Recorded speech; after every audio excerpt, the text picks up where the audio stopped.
Colombia ha tenido la oportunidad de replantearse su relación con el agua en este gobierno y ha hecho cambios realmente estructurales. Por ejemplo, el decreto 960 de los gestores comunitarios y el decreto 1275 que le da autoridad a las autoridades indígenas para ser realmente importantes en sus territorios en materia ambiental. Hoy tenemos como invitados a dos personas que conocen bastante del tema. Ingrid Johanna Morris, de profesión antropóloga social y candidata a maestría de estudios sociales y agrarios de Flaxo en Argentina, y dedicó su primera década profesional al trabajo con población vulnerable. Y Juan Carlos Orrego, especialista en adaptación al cambio climático, conservación ambiental, con experiencia en la estructuración, seguimiento y evaluación de proyectos orientados a la resiliencia y la recuperación post-desastre. Ha trabajado en gobiernos de 14 países de América Latina, especialmente ha trabajado a través de la Agencia de las Naciones Unidas. Bienvenido y bienvenidos. Gracias, Otto, por la invitación. Bueno, la primera pregunta que nos propone nuestra producción es: ¿planteamos o planeamos en torno al agua o es el punto de encuentro que históricamente se ha diseñado en los asentamientos? Doctora Ingrid. Porque el título de este segmento es La democracia del agua, un nuevo contrato social y ambiental, y hablan de la importancia de la bioculturalidad. Yo quería hacer ahí como dos acotaciones, y es que desde el Viceministerio de Aguas, con la viceministra Ruth Quevedo, es importante que hablemos más de los bienes comunes, del agua como bien común, de incluir las gobernanzas locales, territoriales, comunitarias, de las diferentes formas como se gestiona el agua en los territorios.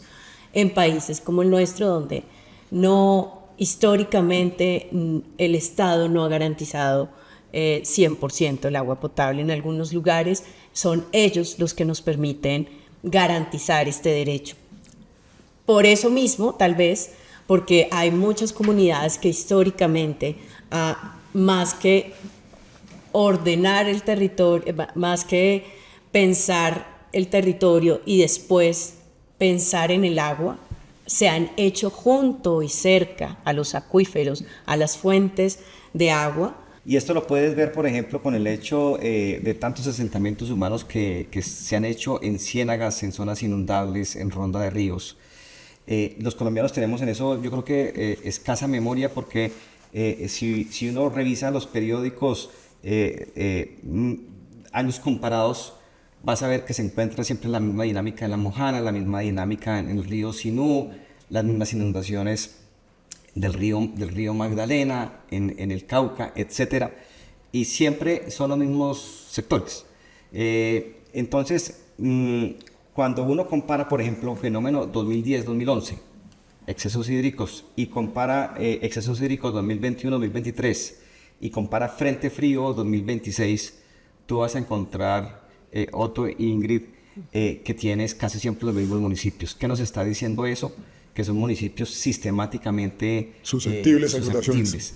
Eso, para contestar esa última parte de tu pregunta, sucede a lo largo y ancho de América Latina. Tú lo encuentras en Honduras, lo encuentras en Ecuador con el río Guayas, lo encuentras en el Valle de Sula en Honduras, lo encuentras de norte a sur en cualquier país.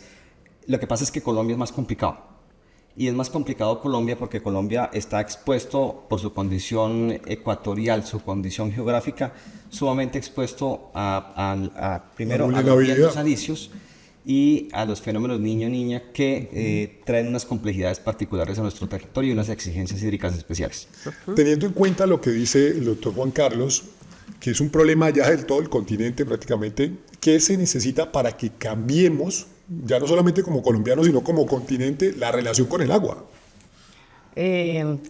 Sí, justamente es parte de la agenda ambiental del agua, de lo que nos hemos venido pensando, y es la importancia de cambiar el paradigma, de pensar el agua ya no como recurso.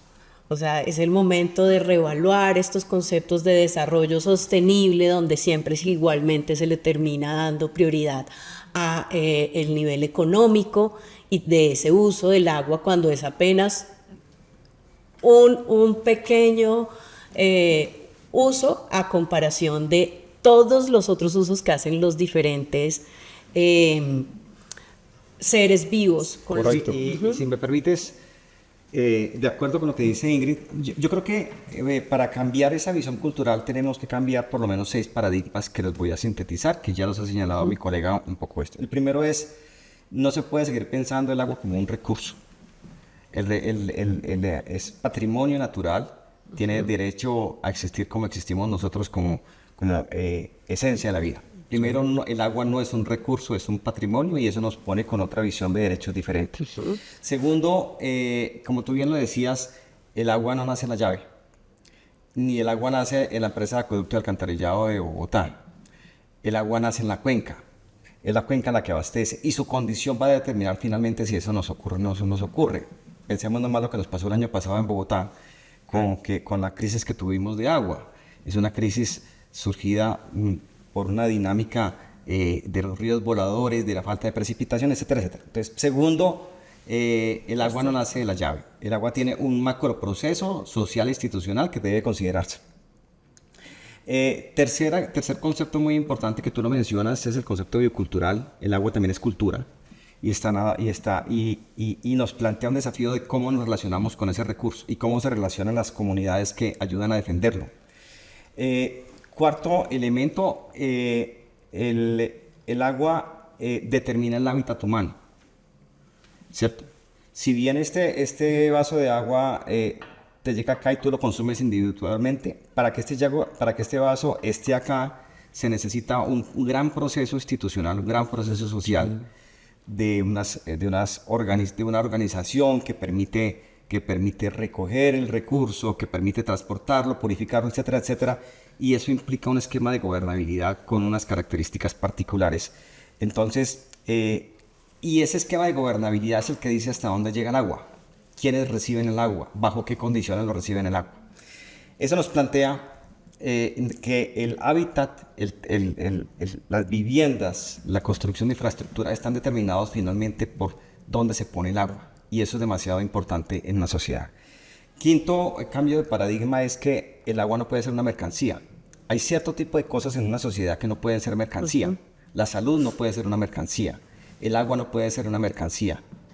Digamos, el agua no es comparable con el internet. El agua no es comparable con las vías. El agua no es comparable con el sistema de energía eléctrica. Tú puedes vivir sin todo eso, pero no puedes vivir sin agua. Entonces, un gobierno, un Estado tiene que garantizar una provisión de los servicios de agua por encima de cualquier interés económico. Eso es un fundamento. Y sexto, y ya termino, es evidentemente un desafío a los esquemas de gobernanza. Finalmente, la calidad del agua que consumimos está determinado por la calidad del sistema político con que contamos. La participación ciudadana es la directriz de cambio de este gobierno, desde los consejos de cuencas hasta las veedurías comunitarias. Entonces viene la pregunta para los dos. ¿Cómo asegurar políticas públicas efectivas y con qué enfoque diferencial y perspectivas de biocultural que hagan evidente la importancia de ciertas comunidades con los acuíferos y fuentes de agua que son vitales para que en su cultura se pueda democratizar el agua aquí en nuestro país también? Juan Carlos. Bueno, gracias. Bueno, aunque Ingrid realmente tiene mucho mayor dominio de ese tema, yo pensaría lo siguiente. Mire, sí nos toca generar mayor sensibilidad y mayor comprensión de ese tema que nos iluminan acerca de la bioculturalidad del agua, porque muchas veces no lo interpretamos. Yo recuerdo cuando se presentó una emergencia invernal muy fuerte, para ser más 2010-2011, que estaban proponiéndole como solución a los medios de vida de los pescadores del Sinú y San Jorge, empleo de emergencia de irse a trabajar a Medellín. Ese tipo de cosas son las que demuestran que, digamos, no entendemos un poco que hay unos vínculos demasiado potentes de las personas, de las comunidades con sus recursos. Si uno es pescador y tiene esas dinámicas en su vida, pues tal vez no quiere ser empresario. Esa sensibilidad hay que desarrollarlo y de allí tenemos que hacer mucha más investigación, mucho más conocimiento antropológico. Entonces, no me extiendo, pero hay un desafío de la academia en facilitarnos la interpretación, en facilitar la interpretación, la comunicación, el diálogo de saberes, ¿no? Que le permita a los generadores de política pública, a los implementadores de política pública, a los grupos de participación social que lideran proyectos de juntas de agua, poder desarrollar proyectos y poder desarrollar esa comprensión que nos permita entender en realidad qué tiene significado, qué hace sentido dentro de un marco cultural y qué tiene sostenibilidad. Sí, voy muy en la línea, pero yo lo resumiría en que, digamos, desde la perspectiva de la justicia hídrica, tenemos que, si queremos políticas efectivas, tenemos que pensarnos la gobernanza de abajo hacia arriba, reconociendo las diferentes formas de gobernanza de los territorios y de las comunidades, así como hay comunidades que pueden ser absolutamente resistentes al Estado, hay otras que median entre la autonomía, la soberanía y algunas políticas del Estado, y hay otras que participan muy alineados a los diferentes y diversos espacios de participación que se promueven desde incluso la Constitución y todo un marco normativo interesante frente a la participación. Pero entonces es como escucharlos desde abajo, acoger la intención, digamos, que ha tenido también este gobierno y este plan de desarrollo, me parece que ha sido la clave, pero pues hay que realmente profundizarla y llevarla a cabo, y es realmente descentralizar más la gobernanza, lograr llevar las ideas de los territorios, las realidades, la naturaleza y bioculturalidad en la que viven muchas comunidades a partir de la investigación y la visión. Si me permites, Otto, yo creo que el país debe hacer justicia alrededor del legado de este gobierno y en particular del Ministerio de Vivienda, Ciudad y Territorio, porque hay una forma de querer ver diferente el hábitat, de querer ver diferente el tema de la vivienda y el tema del agua, ¿no? No es para sustituir lo que teníamos como logros en nuestras políticas, con aciertos y desaciertos, pero entender que hay otra Colombia, que hay una Colombia rural, que hay una Colombia indígena, que hay una Colombia dispersa, ¿no? Que hay una Colombia que no es interesante para los grupos económicos, pero que es una Colombia profunda, una Colombia que vibra y que necesita un espacio también en la toma de decisiones. Y muchas de las políticas que ha habido, incluyendo en agua y saneamiento básico, están muy orientadas a eso, a reconocer una población de nadies que estaban ausentes y que aquí han salido a flote para bien del país en general. Miren, el ordenamiento del uso hídrico del agua se hace cada vez más necesario, pero adicionalmente urgente por la variabilidad climática extrema de nuestro país. Entonces les pregunto, los instrumentos del Plan Nacional de Desarrollo, ¿cierto? Los instrumentos del Plan Nacional de Desarrollo pueden garantizar que los planes de ordenamiento territorial y los planes de desarrollo de los municipios y departamentos pueden subordinarse a los PONCAP, a los planes de ordenamiento y manejo de cuencas, ¿creen ustedes? Ha llevado a cabo planeación nacional.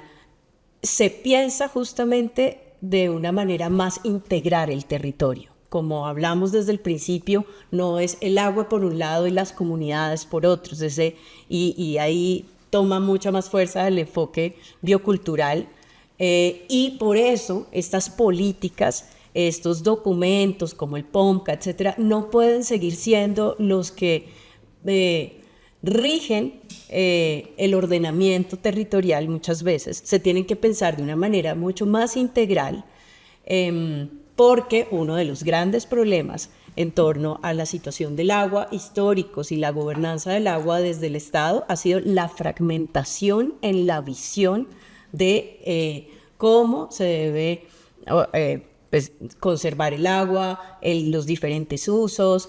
Diferentes entidades incluso tienen políticas diferentes, entonces sería un instrumentos más integradores. Y darle continuidad a ese proceso en el próximo gobierno que venga, sea cual sea. Sí. Doctor Juan Carlos.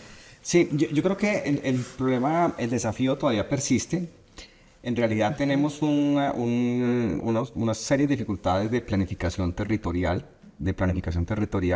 en parte porque los municipios un poco tienen dinámicas muy autónomas y políticamente también muy diferenciadas. Entonces, cuando hemos revisado, incluso Otto, que tú también estuviste con la emergencia 2021-2023 en Colombia, las inundaciones, y uno mira inundaciones del 2010, 2011, las actuales, uno mira que son grupos de municipios y son municipios vecinos. Entonces, los 11 municipios de La Mojana o los municipios todos de la depresión Momposina o la zona de La Guajira o los municipios del río Atrato, son los mismos ríos con unas dinámicas que afectan grupos de municipios. Entonces, por eso se necesita un desafío no se puede abordar, por ejemplo, el tema de las inundaciones y las sequías con visiones fragmentadas, porque eso no hace sentido, es imposible. Entonces, frente a lo que tú preguntas de los instrumentos,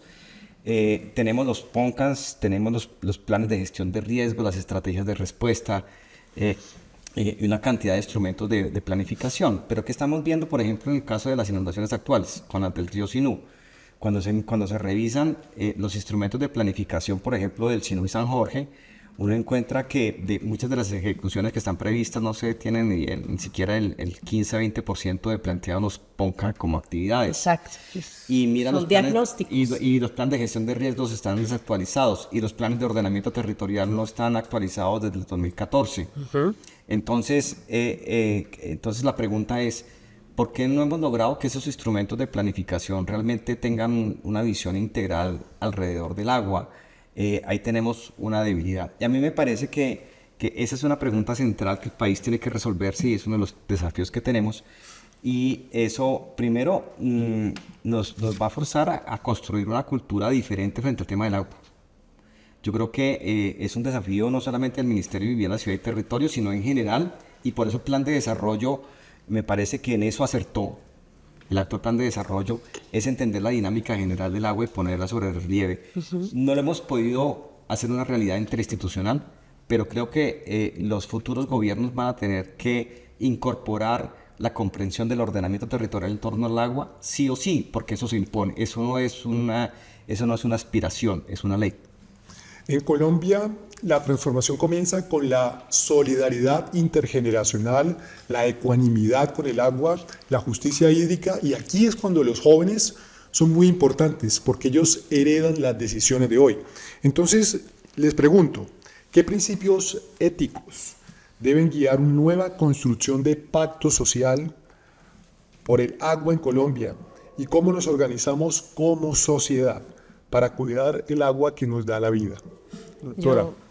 Yo quiero acotar un poco que parte de esta pedagogía que se imparte con la comunicación y de cambiar los paradigmas es entender justamente la justicia hídrica, y entonces quiero aportar, no es esa visión normativa. Cuando uno habla de justicia, muchas veces uno piensa, no, es como una norma. No, tampoco es en términos de exigencia o defensa.